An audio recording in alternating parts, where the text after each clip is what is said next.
Iran പിടിച്ചെടുത്ത Israeli ബന്ധമുള്ള MSC കമ്പനിയുടെ കപ്പലിൽ നിന്ന് 5 ഇന്ത്യക്കാരെ ഇന്നലെ മോചിപ്പിച്ചു. പക്ഷേ മലയാളികളായ 2 ജീവനക്കാർ ഇപ്പോഴും കപ്പലിൽ കുടുങ്ങിക്കിടക്കുകയാണ്. ഇപ്പോൾ പാലക്കാട് സ്വദേശിയായ സുമേഷിൻ്റെ അച്ഛൻ ശിവരാമൻ നമ്മളോടൊപ്പമുണ്ട്. എന്താണ് ഇപ്പോൾ അവർ പറയുന്നത് മോചനവുമായി ബന്ധപ്പെട്ട്? മോചനമായിട്ട് വന്നപ്പോൾ ഭാരതീയരായിട്ട് 5 പേരെയാണ് മോചിപ്പിച്ചതെന്ന് പറയുന്നുണ്ട്. മൊത്തം 7 പേരെയാണ് അത്രേ.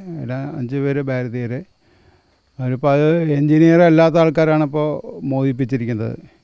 ഇവർ ഷിപ്പ് എന്തെങ്കിലും ആയിട്ട് കൊണ്ടുവരാൻ വേണ്ടിയിട്ടാണെന്ന് തോന്നുന്നു. കമ്പനി വിടാത്തത് അതുകൊണ്ടാണെന്ന് എനിക്ക് മനസ്സിലാവുന്നത്. അതായത് എൻജിനീയർമാരായതുകൊണ്ടാണ് സുമേഷിൻ്റെ മോചനം വൈകുന്നതെന്നാണ്. എൻജിനീയർ ആയതുകൊണ്ടാണ് സുമേഷിൻ്റെയും അതേമാതിരി കോഴിക്കോടുള്ള മറ്റേ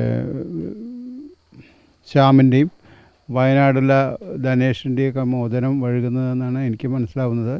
ഷിപ്പ് കൊണ്ടുവരണമെങ്കിൽ ഇവരുടെയൊക്കെ അത്യാവശ്യമാണ്. ഇവരുടെയൊക്കെ ആവശ്യങ്ങൾ അത്യാവശ്യമായതുകൊണ്ടാണെന്ന് എനിക്ക് മനസ്സിലാവണം. പകരം ആൾക്കാർ വന്നാൽ പോവാമെന്നാണ് പറയുന്നത്.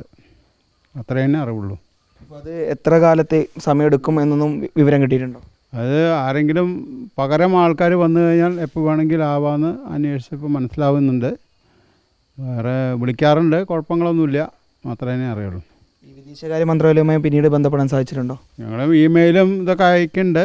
അപ്പോൾ ഒരു മറുപടി എത്രയും പെട്ടെന്നാവും എന്നുള്ളത് തന്നെയാണ് പറയുന്നത്. ഇപ്പോൾ കമ്പനിയാണോ അതോ അന്ന് ഉന്നയിച്ചതുപോലെ ക്യാപ്റ്റനാണോ ഈ ഒരു കടുംപിടുത്തം പിടിച്ച് നിൽക്കുന്ന കപ്പൽ കിട്ടിയാലേ വരുന്നുള്ളൂ എന്ന രീതിയിൽ?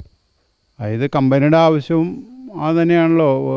മറ്റേ ക്യാപ്റ്റൻ കമ്പനിയുടെ ആവശ്യം ക്യാപ്റ്റനെ അനുസരിപ്പിക്കണമെന്ന് മാത്രമേ ഉള്ളൂ. അതെങ്ങനെയാണ് ചെയ്യുന്നത്? എത്രയും പെട്ടെന്ന് മോചിപ്പിക്കാനുള്ള ശ്രമങ്ങൾ സർക്കാർ കൈക്കൊള്ളണമെന്ന് തന്നെയാണ്. അതിന് എത്രയും പെട്ടെന്ന് ഇവർക്ക് ഒരു മോചനം ഉണ്ടാക്കി കൊടുക്കണം. കാരണം അവരിപ്പോൾ ഒരു മാസത്തോളമായി, ഇപ്പോൾ ഏകദേശം 28 ദിവസം കൊണ്ടായില്ലേ. ഇനിയിപ്പോൾ എത്ര ദിവസം എന്ന് പറഞ്ഞിട്ടാണ്. നമുക്കും ഭയങ്കരമായ ആശങ്കയുണ്ട്. കാണാൻ സംസാരിക്കാം എങ്കിലും അവരുടെ മുഖത്തൊക്കെ ഭയങ്കര വിഷമങ്ങളായി തുടങ്ങിയിട്ടുണ്ട്. ഏതായാലും എഞ്ചിനീയർമാരായതുകൊണ്ട് ഇപ്പോഴും സുമേഷിനും അതുപോലെ തന്നെ കോഴിക്കോട് വയനാട് സ്വദേശികളായിട്ടുള്ള ഈ കപ്പലിലുള്ള ജീവനക്കാരുടെയും മോചനം വൈകുകയാണ്. എത്രയും പെട്ടെന്ന് ഇവരെ മോചിപ്പിക്കാനുള്ള ശ്രമങ്ങൾ സർക്കാർ നടത്തണമെന്നും കുടുംബത്തിന് ഇക്കാര്യത്തിൽ വലിയ ആശങ്കയുണ്ട് എന്നുമാണ് സുമേഷിൻ്റെ അച്ഛൻ ശിവരാമൻ പ്രതികരിക്കുന്നത്. വീഡിയോ ജേർണലിസ്റ്റ് വിനൂസിക്കൊപ്പം reporter Iqbal Arkal, in reporter, Palakkad.